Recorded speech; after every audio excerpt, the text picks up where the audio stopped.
Hello everyone, কেমন আছেন সবাই? আজ একদম অন্যরকমভাবে রান্না করব পালই শাক। তো পালই শাক আমি ভালোভাবে ধুয়ে নিচ্ছি। এখানে পালই শাক কে কে পছন্দ করেন খেতে, তো অবশ্যই আমাকে কমেন্ট করে জানাবেন। আমার আমার কিন্তু খুব পছন্দের এই শাকটা, পালই শাকটা আমার খুব ভালো লাগে, খুব ভালো লাগে খেতে, কি আর বলবো, অসাধারণ। তো একদম অন্যরকমভাবে আজ পালই শাকটা রান্না করব।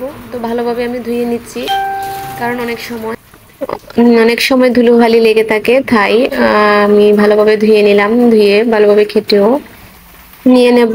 আর এদিকে আমি এই চামিচটা নিয়ে নিয়েছিল মিথিলা, তো এখন এটাকে ধুয়ে নিয়ে আবার যেখানের জায়গায় তো রেখে দিলাম। আর এখানে কড়াই বসিয়ে নিয়েছি আগে থেকে, নিয়ে এখন দিয়ে দিলাম পরিমাণ মতো তেল। তেল কিন্তু আমি সবসময় কমই দিই বলি। আর দিয়ে দিলাম জিরে। তো আস্ত জিরে দিয়েছি, একটু বেশি পরিমাণে দেইনি, ফোড়ন দিয়েছি, জিরে ফোড়ন দিয়ে আজকে রান্নাটা করব।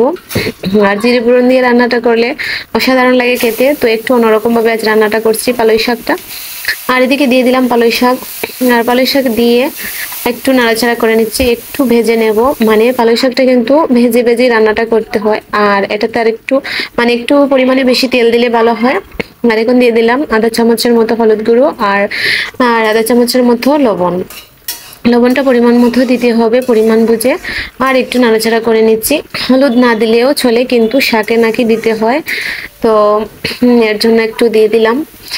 আর এই শাকটা কিন্তু আমি ভাজা ভাজা করেই রান্নাটা করব, এতে কোনো রকম জল দেব না।